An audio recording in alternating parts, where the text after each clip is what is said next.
TFM.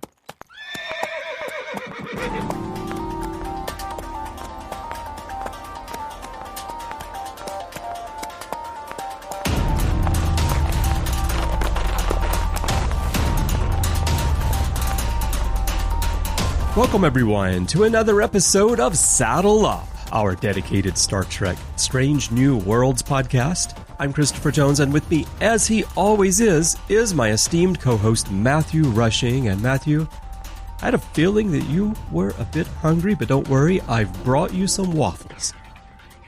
Well, all I know, Chris, is they're going to be Gorn in 60 seconds because I am hungry today, and I'm so glad you brought waffles because I love waffles. I didn't know if you knew that, but I'm a huge fan of waffles. In fact, some friends of ours every 4th of July have a waffle breakfast. They just invite a bunch of people over, and it's always fantastic. So, you know, watching this episode again, I was reminded, Pike apparently is just an excellent cook all around. I mean, he had like a great quiche there. He had a waffle. He had bacon. I mean, he knows how to treat his crew. He really does. Pike might be the captain I want to be serving under most because he makes you food. Exactly. Or at least served by. No, yeah, but it seems like he does the cooking. So, man wears the pants on, the bridge and in the kitchen. So He sure does. All right, well, you dig into those waffles and let me get you some bacon, and we'll get going in this discussion. Chris, do not make me stop this starship. Don't make me stop this starship. Oh, man, there's a lot of great stuff at the beginning. It really is. And the end of this. And Spock with an apron, do the dishes. I love the reaction. I love Ethan that. Peck had. All right. Let's get moving here on our discussion of the 9th episode of Strange New Worlds Season 1. This is All Those Who Wander, and here is a quick rundown of the story. While on their way to Deep Space Station K7 to deliver power cells, the crew of the Enterprise respond to a distress call from the USS Peregrine and find themselves in a fight for their lives against ferocious baby Gorn. A derelict starship on an icy class cell planet is pretty damn creepy, as Sam Kirk put it, and he was right. But that's just the beginning as the situation takes an alien turn and creatures start popping out of chests. In the end, they avoid becoming lizard chow, thanks for that one as well, Sam, but the victory comes at a high price, as they must say goodbye to Chief Engineer Hemhura. So, Matthew, let's just start off with the elephant or the reptile in the room, the Gorn. Kind of cute little ones, kind of like gremlins, kind of like aliens. What do you think about this whole reimagining of the Gorn that we've been dancing around all season and now we've actually seen them? Yeah, it's very, very interesting, Chris. I love the pun that you put on our outline, that they were Gorn to be wild, and well, they are wild. Actually went. Yeah, they went hog wild with this reimagining of the Gorn, and I think everybody can see that the writer of this episode was clearly influenced by the Aliens franchise and, of course, the Predator franchise. Both very popular films. In fact, we've covered them on the 602 Club. And so, they're not even subtle about it. They are, in many ways, born the same way by breaking out of your stomach or parts of your body, So I also think of the wonderful parody they do on Spaceballs at the diner. Yeah. Exact. Yep. Yeah, that's actually my favorite. So, you and I actually talked behind the scenes on the other side of Pike's cabin, and the first time watching this, I was a little bit, how does this all fit and everything? But in all honesty, this very much seems to be jumping off from what we saw in Enterprise in the Mirror Universe episodes with the Gorn there. Yeah. And taking that as a reference, because, I mean, in the original series, like many things that we saw in the original series, I mean, Klingons look different in the motion picture because of makeup budget, right? It's all budgetary in that. So the idea that the Gorn are this lethal, this deadly, that they basically reproduce by spitting on people like they're some sort of Dilophosaurus from Jurassic Park almost. Mm-hmm. I think it's an interesting reinvention, and it's not really reinvention because we just don't really know anything about them anyway. So yeah. It's difficult to look at the Gorn and TOS and then this, and it feels like whiplash. But in many ways, it just kind of makes sense that it would be different. And looking side by side at the headshots of the one we got in Enterprise and the babies we get here, it's actually very similar. Yeah. So I mean, I think it works for the most part, and I'm interested to see where they continue to go with this, because it does make for, I think, as Spock would say, like a fascinating look at this species. But yeah, I mean, I did not expect them to go all alien predator on us. No, I did not really expect that either. The fact that they would take their cue from the Gorn that we saw on Enterprise doesn't surprise me, but to go to this extreme was not what I was expecting. Yeah, I've been thinking about it a lot as well, because I do like for the Star Trek universe to fit together so that it feels linear, so it feels like it all is a real world and it makes sense. Now, the Gorn, we didn't know much about them. We've seen the one. It just happens to be a very famous alien in one episode that is famous because the costume design was so brilliantly cheesy, I guess you could describe it that way. And it had to be at that time. I mean, what were you going to do in the 60s to create a reptilian humanoid? And to reimagine them as something that feels like a real creature, a real being of some kind today with the technology that we have is fine. And in fact, I believe that the babies that we see in here are animatronic and not CGI, which I think is a nice touch. And I like the fact that more people are starting to go back to that type of thing instead of everything being completely CGI. That's one of the things I liked about the J.J. Abrams Star Wars movies, is that they did try to use real things, real settings, real objects a bit more. But I've spent the time since watching this episode the first time last week thinking about the Gorn and how I feel about the reimagining and how it fits into Star Trek. And I think what I finally have settled on is that it doesn't make sense to frame the Gorn in a way that is tied completely to Arena and what we saw in Arena, because that was one episode more than 50 years ago, and we need to evolve the creative. But there are a few things about it that don't quite fit together for me.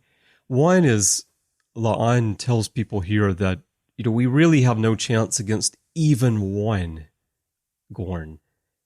And she's talking not about herself, but all of them. And yet Kirk fought this one Gorn by himself. So that part doesn't quite fit together, but I can let that go. The other thing is that we've seen their spaceships earlier in this season. And this is not specific to the Gorn. This is something that always feels a bit odd to me in science fiction in general. When you have aliens that are very much like creatures, animals, they're wild. They're going to be wild here. And yet they also become so technologically advanced, and they build starships, and they do all the same things that humans or Vulcans or Klingons do. but it's hard to imagine how they got there from what we see of them. This is a reason on Discovery I don't like the Baul, who are the predator species on Saru's planet that hold down the Kelpians, because the way they're portrayed is they're like black oil creatures that pop up, and it's hard to imagine them also evolving this super advanced technology. So that aspect of it to me is a little bit of a disconnect, and I almost feel like if the writers, if they didn't want to tell an alien story, predator story, they might not make the Gorn quite as over-the-top, wild, ferocious creatures as they do. So those are my thoughts on it. I guess ultimately giving this show room to explore the Gorn in the way that other shows have explored species that we didn't know very well until they came around is a good thing. We're just going to have to suspend our, not imagination, we're going to have to reshape our headcanon a little bit, I guess, to make it all fit together. I really like that, Chris, because I think I'm on the same wavelength as you in the sense that there are parts of this that I kind of am bothered by, and very much the same way you are. It just seems like try to work it in a little bit better. You know, like, yeah, okay, so we've got this character, and we've seen them before in TOS. We know that Kirk bests a Gorn. So to say that you don't have a chance against one, that seems a little bit over the top. Now, coming from La'an, who is a child tortured by the Gorn, basically, it makes a little bit more sense. And we don't really know anything about the Gorn, and therefore that coming from her, I think, because all of our information about the Gorn comes from her, I don't necessarily know if she's always the most reliable narrator. Yeah, that's very for that. true. And so I think that actually helps in this, is that, you know, a lot of what she's saying is based off the experience of somebody who is a young girl. And when we're young, things always feel worse and bigger than they may actually be. And so I think that helps in this situation. But I'm there with you. It's like, and I think you're 100% right in that there are some times where I do feel like sometimes the writers of the new Trek don't always take into account and work as hard as they could to make things a little bit more cohesive. And that is frustrating to me, obviously, very much so, because I like things to feel like that as well. I mean, you know, it's been a hallmark of Star Trek. But, the more thought I put into this, the more that I felt like this is pretty good. You know, on a scale of things that they've done, this is pretty good. And I think I'm interested enough now to be able to wonder where they will take it in the future. Yeah. I think that as a standalone piece of creative work, it's done quite well. It's shot well. The visuals are good. It's suspenseful. If you didn't know anything about the Gorn at all going in, then these creatures work very well for the story. So it's just that little bit of having to connect dots that they didn't quite connect and make it work for yourself. I will say one last thing about the Gorn and them being so ferociously wild and yet having built this technology. It is true that we're only seeing baby Gorn here, so we don't know, you know, maybe they're all like the 2-year-old toddlers running through the mall, breaking everything, and they grow up to be very dignified lizards and very calm and pensive and innovative. We don't know.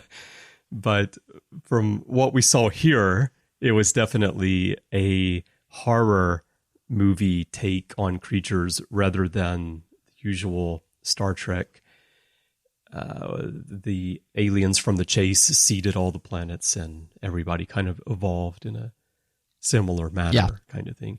Speaking of horror, I did want to get your thoughts on Star Trek as a platform for telling horror stories in general. We don't get that many of them, but from time to time, there is an attempt to tell a scary story.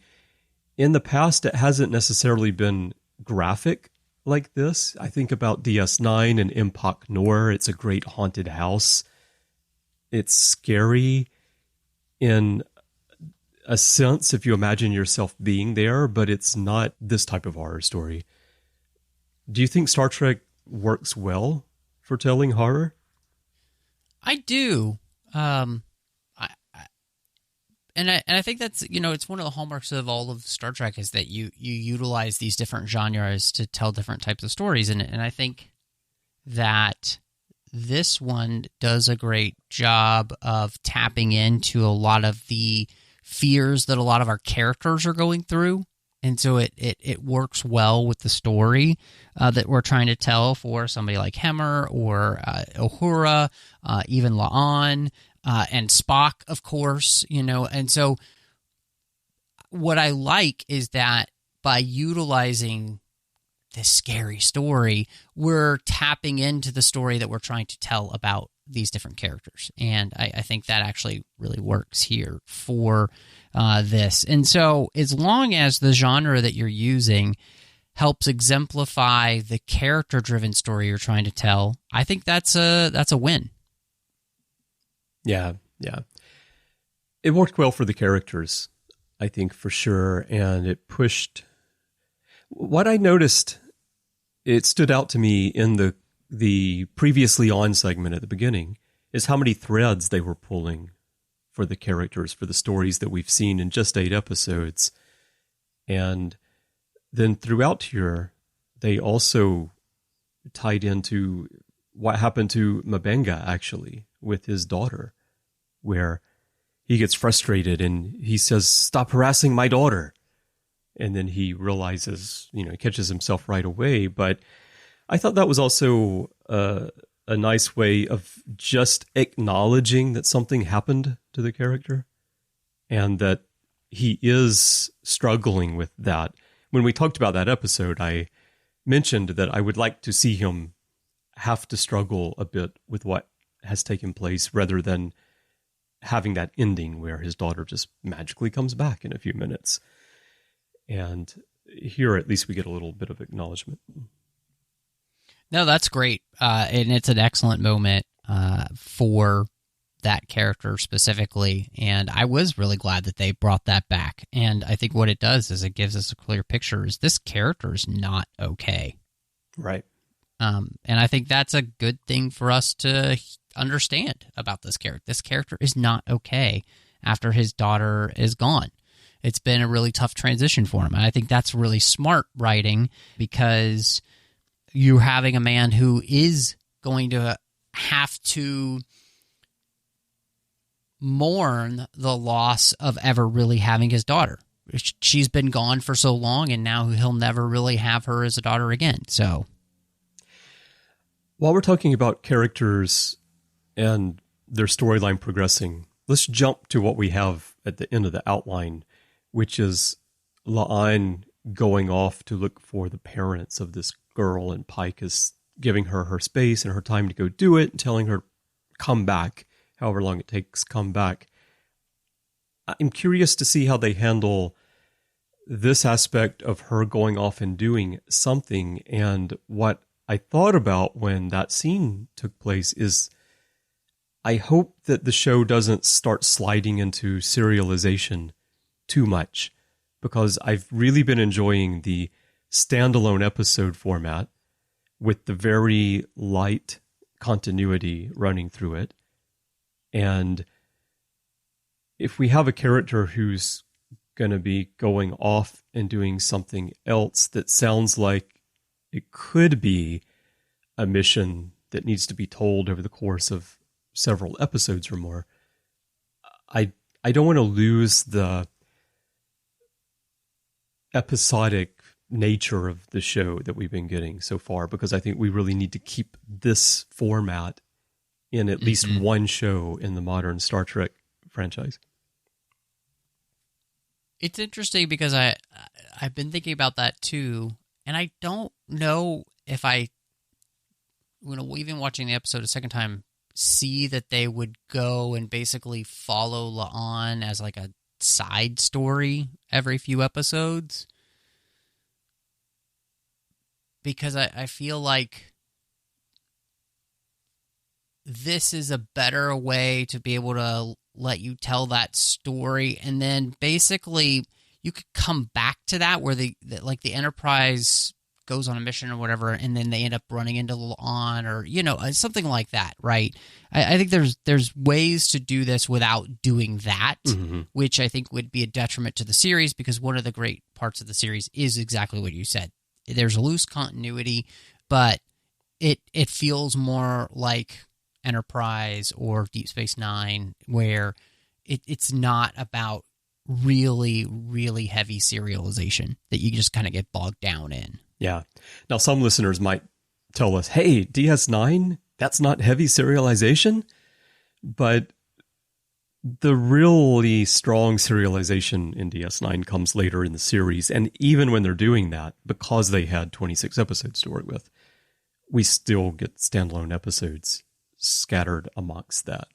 So yeah, it's not to the same extent of modern TV, for sure. Well, and I mean, yeah, gosh, the biggest serialization really was that, I think, the final, 10 episodes, Yeah, and maybe like the first part of season 6, Yeah, in there, and those type of places, they were definitely some more heavy, but, yeah, for a majority of the seasons, it is more loose continuity that we're building on and using the stories and seeing what happens.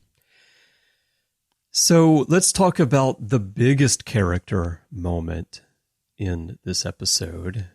One that was a huge missed opportunity, I have to say. Sam Kirk, a perfect opportunity for him to almost die, and he didn't. What happened? Sam Kirk not injured in this episode. No, we just have the new lieutenant die instead. Oh my gosh. And so, okay. Yeah. You just knew that when there's a Lieutenant Duke, where'd he come from? You knew he wasn't coming back from this mission, right? Yes. And it was actually kind of frustrating because it was like, okay, you guys have really telegraphed yourselves pretty badly here. And it was, I think it was also even more frustrating that not only did Lieutenant Duke die, but the other cadet who was with Uhura died. And I was just like, okay, what's the point of I don't know. It just felt a little bit silly. And I get, you're going to have Hemhura die, and that's going to be your real big emotional pull for the episode. But those two just kind of felt like, okay. Yeah. I saw that coming. Well, I think Lieutenant Duke was there not so much to get killed by the Gorn, but just so the writers could remind Harry Kim one more time that he never got promoted to lieutenant, because Harry's watching this going, man, look at that. I was on the ship for 7 years, and Janeway never promoted me like this. That is a real suck it Harry Kim moment right there. It was. And that huge smile, huge grin from Pike. Yeah. Yeah. Okay. He's just like, yeah, I'm one up in Janeway. So exactly. And he's saying, I can make you a really good cup of coffee, Catherine. That's right. Yeah. And some waffles to go with it. All right. Speaking of telegraphing things, though, for some reason, in the cold opening in the previously on, when they showed Hemhura and Uhura, and they showed that bit of dialogue with Hemhura explaining, that his mission in life is to fix things that are broken. And I'm thinking back to that scene in the actual episode where it happened. And I had this feeling like they're going to kill Hemhura. Hemhura's going to be off the show. And then sure enough, that's where it went. And you and I were talking, I think we were talking before we recorded Warp 5 last time, maybe. And you said, I won't say anything about the episode because often I haven't watched it yet. And I told you, it's okay, I watched it last night. And you asked me what I thought about it. And I said, I didn't really like it so much. And the reason that that was my reaction on first viewing is that they killed Hemhura primarily. And he's a character that I've been wanting to know more about. I've been disappointed that he was missing from so many episodes this season. And then they make him a central part of the episode before this one. Right. And now he's gone. And I've had some thoughts about it since then and what it means for the story. But in the moment, I was really disappointed that he was leaving the show. How did you feel about this rather unexpected turn of events? I was surprised, like you were. I did not expect them to kill Hemhura, and I like you, found him to be a really interesting character and wanted to know more about him. The Anar from Andoria are not a species we know a ton about, and so would have loved to have explored more of that. And yet, when it came to the story of, him fulfilling his purpose and to fix broken things and the idea of like self-sacrifice, I think this is something that Spock will catalog into the back of his mind.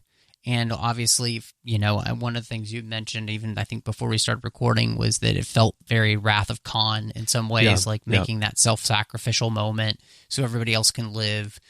And I thought it was beautiful, and the way it's played. I think Uhura and Hemhura have been this really great relationship, and I thought it was beautiful because really he becomes the character who dies, which is going to be the linchpin for Uhura staying in Starfleet, for Uhura putting down roots, for Uhura being willing to love people and have people love her, which opens up the ability for somebody to hurt them again. She comes from a family where parents have died, and that leaves a mark on you, and she has been afraid to really feel for anyone or have anybody reciprocate that without her leaving them first, because then it's never unexpected, and then you can never truly get hurt that way. And so, and of course, he tells her that at the end he wants her to open yourself, make a home for yourself amongst others, and you will find joy more often than sadness. And I think it's very true, and just what he does for her is really beautiful. But I also think it's a message that it's more universal than just these two. It's like the idea that we need each other, and that we're better off together than apart.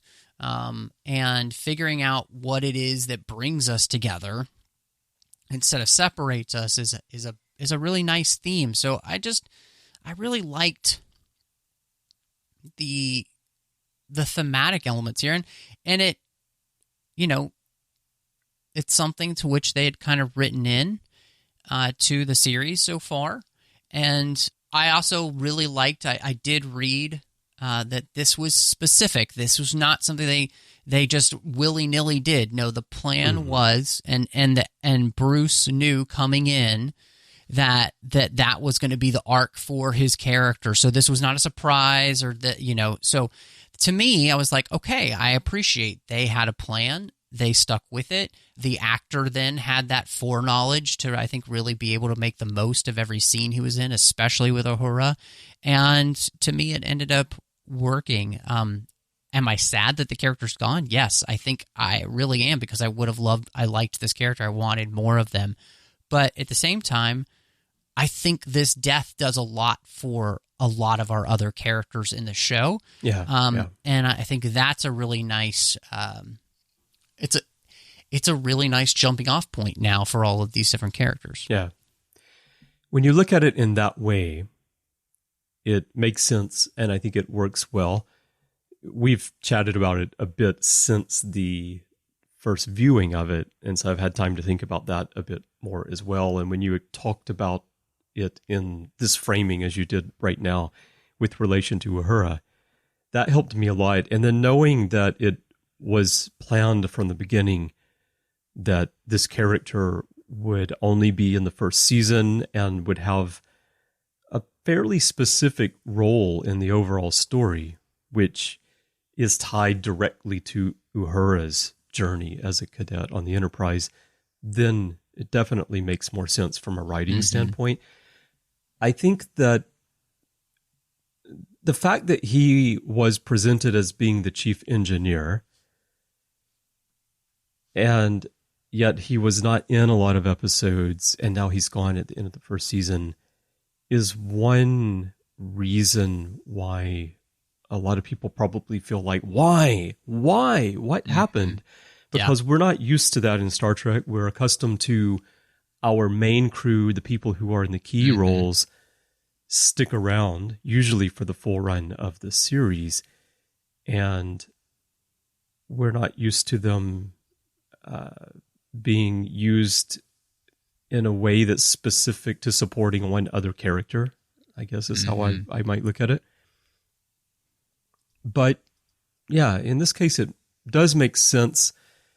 And if you're going to do that for Uhura, of course, you need a character that no one's familiar with, because you can't kill, number one, you can't kill Spock off to support Uhura.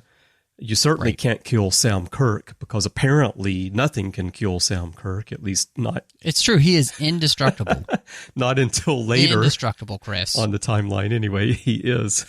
Well, that's true. That's true. So he will meet his maker. It's just not here. So. Just not here, right? So in this sense, the sacrifice of the character works.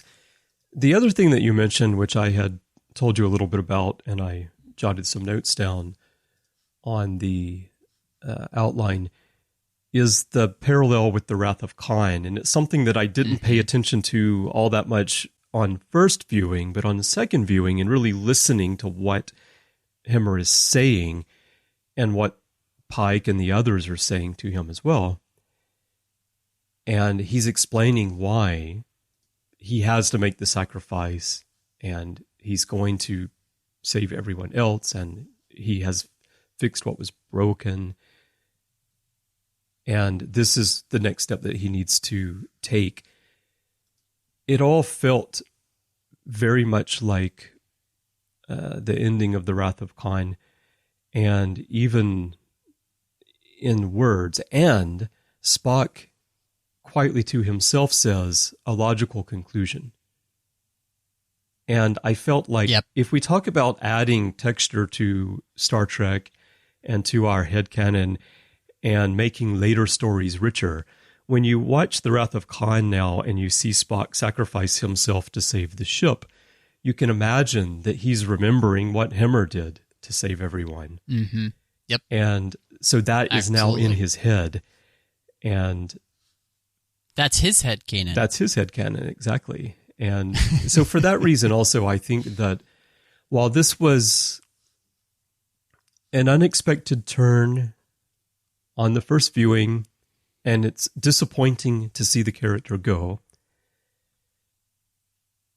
in the bigger picture, I think that in his short time on the show, he served a good purpose in helping other characters, and I don't even want to say filling in gaps, because it's less about specific facts, for example, that he's filling in, but it's more like influence on characters that we know that he's filling in that will make later stories a little bit richer. Well, he and his story is adding texture to those character stories, like you said, that we already know, and filling in the motivations that we didn't realize were there, but we have seen the implications of in the future, which I think is really cool. And I think one of the things that I ended up having a question about, we see Spock let out his emotions as if he's the Hulk Spock. And, that's my secret, Chapel. I'm always angry. And by doing so, he realizes that he can't just put a lid back on the Tupperware. And that's dangerous, right? And I'm wondering, is this how we get Shouty Spock? Because I didn't think his emotions about that, are more to the surface. Like he's let them out and he can't necessarily get them back in. Maybe so. He's always nervous that something is going to happen. He's always nervous there could be a baby Gorn around. So he's always yelling, check the circuit! Exactly. Check it for baby Gorn.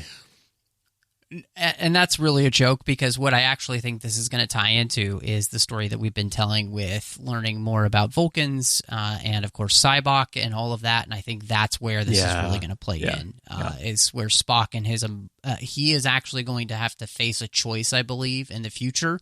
Do I follow Sybok, or do I continue to be the person that I have been all of these years, which is somebody who follows more of the Vulcan philosophy? And so I think that's actually where we're headed. But Shouty Spock is a fun idea. Yeah, no, that's a great observation about how this might tie into the Sybok story, because I was not expecting that we're going to get a long, lengthy Discovery-style Sybok story, but certainly he's going to be back. You don't just introduce him by name and show the back of his head and then have him never come back around, right? So definitely possibly the final episode of the season could happen. If not, I think early in season 2 anyway, we'll probably have something like what you're describing. The other thing I think that this scene with Spock's rage and Chapel coming to console him, talking about adding texture, I think that if you go back to the original series now, and if you remember his reaction when she brings him soup and he storms into his quarters, smashes the display.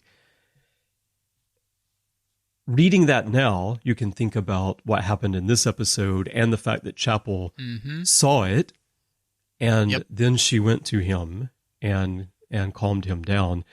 And so that brings them closer together, and she's aware that he has this thing that might happen sometimes. And so when you see it happen in the original series, you can imagine that what she's thinking is quite different than what we've always imagined in the past, where it's like, oh my goodness, this is always under control Vulcan is flipping out suddenly. But no, now Chapel knows, he does have this locked away inside. So that adds a bit more texture to the readings of episodes we've been watching for 50 years.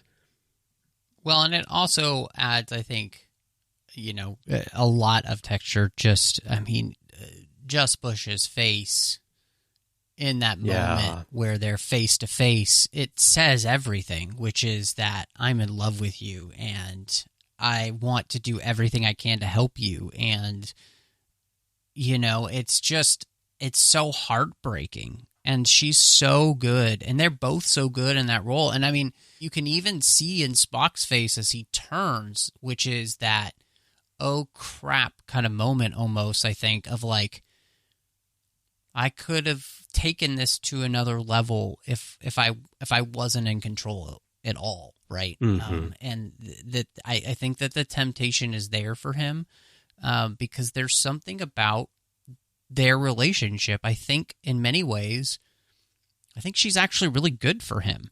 I think it's because she respects his human side and understands it. and at the same time encourages him in his Vulcanness, right? But also to be able to find more of a cohesion between the two.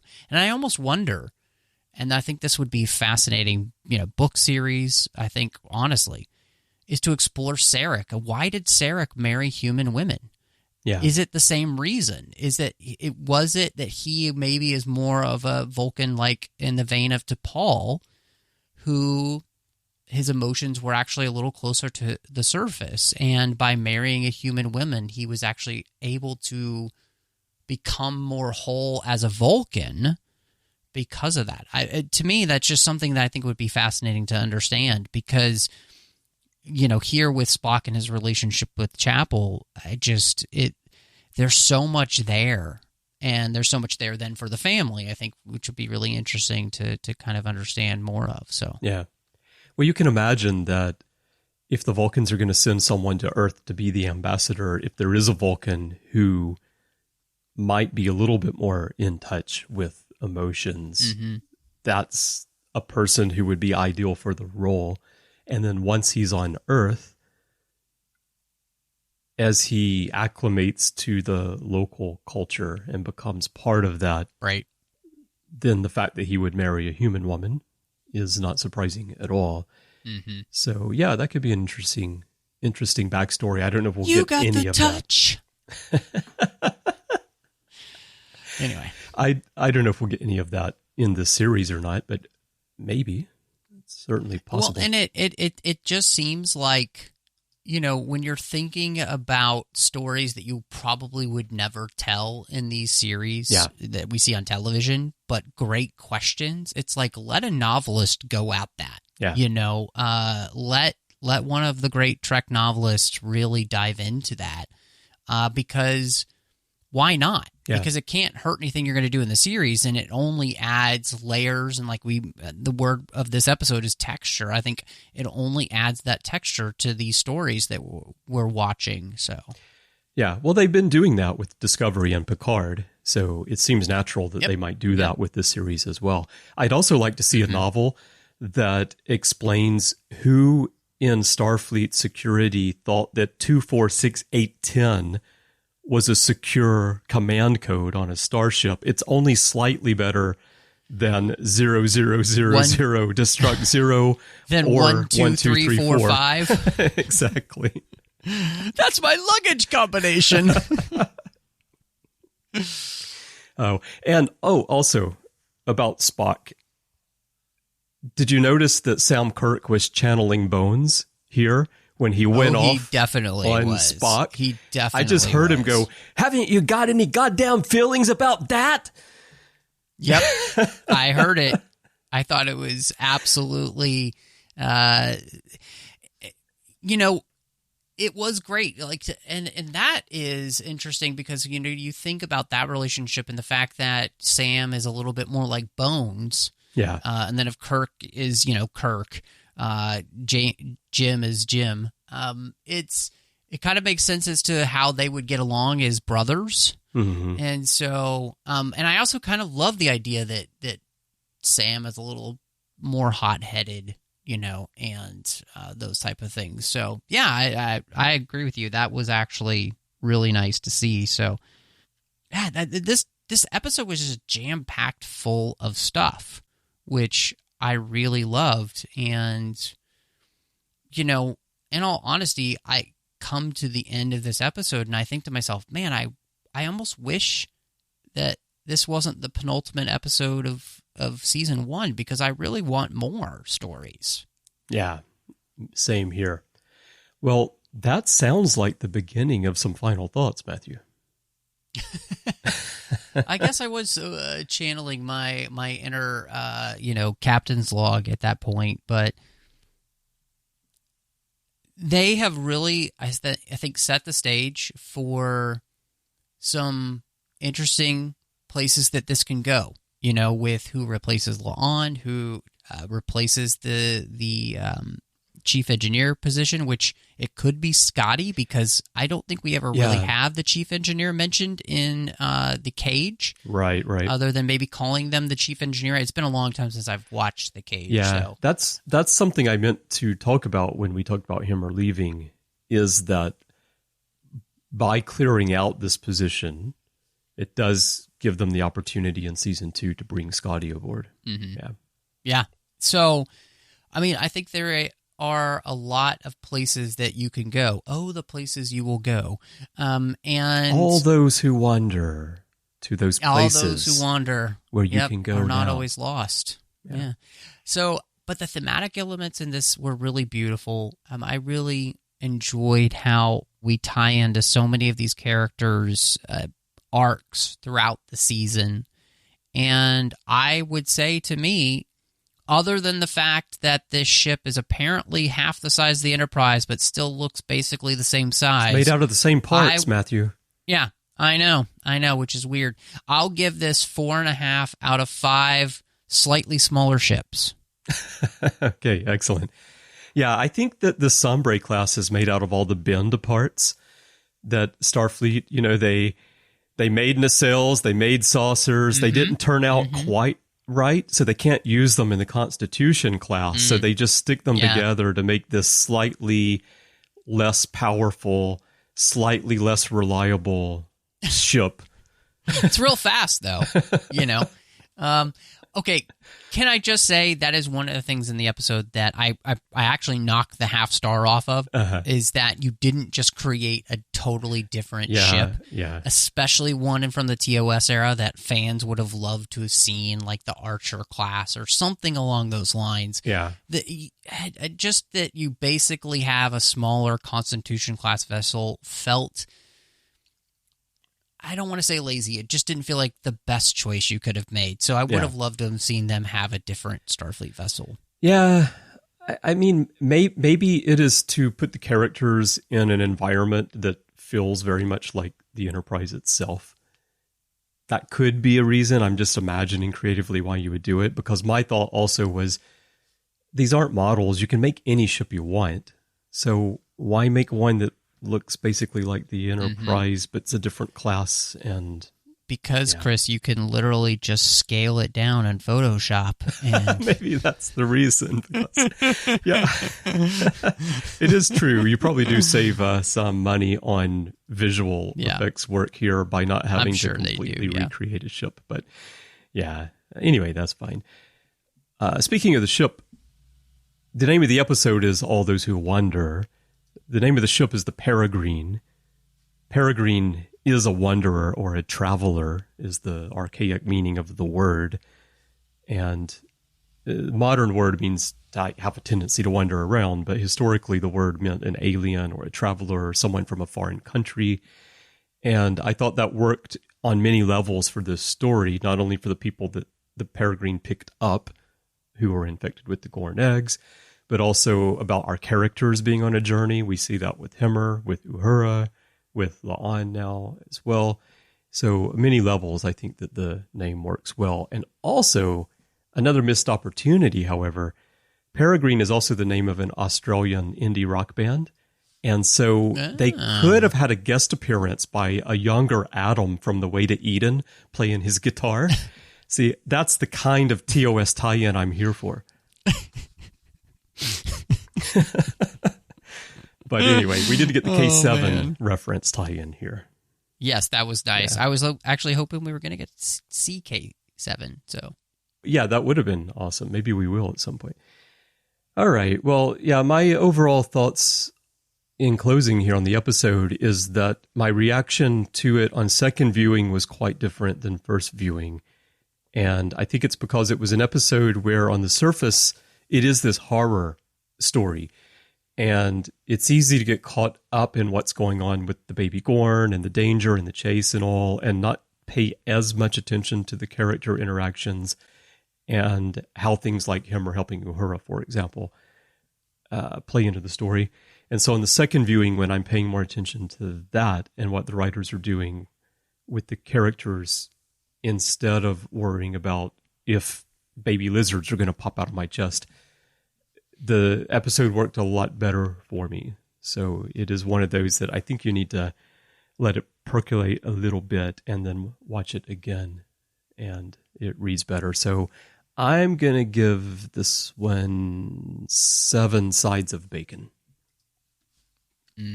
That's a good rating right there. All right, everyone, we would love to hear your thoughts on All Those Who Wonder. There are many ways for you to share those. Perhaps the best way is to go to Facebook and join the Babel Conference. That is our listeners group. If you're already a member, you know how it works. But if not, just type Babel, B-A-B-E-L, into the search field on Facebook, and it should come up. If not, type the whole name, the Babel Conference.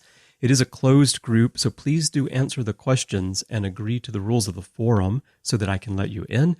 You'll find a post for this episode on the timeline, and you can leave your thoughts there in the comments. Share them with fellow listeners and Matthew and me. If you'd like to send an email, you can do that as well. Just go to our website, trek.fm/contact. Use the form you find there, choose to send to a show, and choose Saddle Up, and that'll come to Matthew and me by Pony Express. And in social media, on Instagram, Twitter, everywhere, our username is TrekFM. And also, if your podcast app of choice allows you to leave a rating and a review, we'd love to get that from you as well. Now, Matthew, when you're not piling the kids into the station wagon, where can people find you? Well, I love doing that. It's so much fun. But when I'm not traveling around old school 70s style, you can find me all over social media under the name MattRushing02. So that's Twitter, Instagram, Letterboxd, Vero, any of those type of places you'll find me. Of course, here on the network, we've got an entire side of the network not devoted to Star Trek, but all the other fandoms we love, and it's called the 602 Club, and I love doing that show, and so I hope you'll check that out. Some great bonus shows in that feed as well for you. So we've got a ton packed into one feed for you. Do literary treks about the books and the comics of Star Trek. Chris, you and I talk about Enterprise on Warp 5. We've got the Orb, Star Trek Deep Space Nine, of course, and then the Artificial Tango about Star Trek Picard, and then you'll find me over in the Nerd Party Network. I've got a completed show with Drea Kaufman that we did called Owlpost. It's all about Harry Potter, one chapter at a time. And then Aggressive Negotiations with the great John Mills, where we talk about Star Wars. But Chris, when you're not trying to figure out why Spock is in an apron in the hallway, where can people find you? Oh, he's wearing that apron because he was helping me wash and wax my station wagon. I've got the nice, really fantastic. Cool, it's pea green. It's got that really thick wood grain running down both sides. It's fantastic. But when we're not doing that, you can find me elsewhere on the network doing the shows with you that you mentioned. And also Larry Nemechek and I do the Ready Room from time to time. There's Interphase, and you can find me in all sorts of episodes of many shows on the network in the back catalog. So check that out if you're interested in my other thoughts on Star Trek. And if you'd like to chat in social media, you can find me under the username C. Bryan Jones. That's the letter C and Bryan with a Y. That's my username everywhere in social media, but Twitter is where I'm most active, and I'd love to hear from you there. And if you would like to help us keep this show and all the shows we mentioned, everything we're doing in the network going, we could definitely use your help. If you'd like to find out how to get involved, how to support the network, please visit patreon.com/TrekFM. That's patreon.com/TrekFM. You can become an associate producer, get involved in other ways, and we would love to have your support. And I want to send a huge thank you to everyone who is supporting us right now. We would not be here without you, so thank you very, very, very much. Well, Matthew, it's hard to believe, but we've only got one episode to go. And speaking of that, though, we should let people know that because of our activities coming up, after that final episode of Strange New Worlds, we're going to be delayed a few days in covering that and getting it out to everyone. So please be patient, and we'll have our coverage of the finale out to you just a few days later than usual. Well, Chris, I am so excited that we are going to be doing that, and I'm sure it will be a monster episode. So all I've got to say is saddle up and lock and load.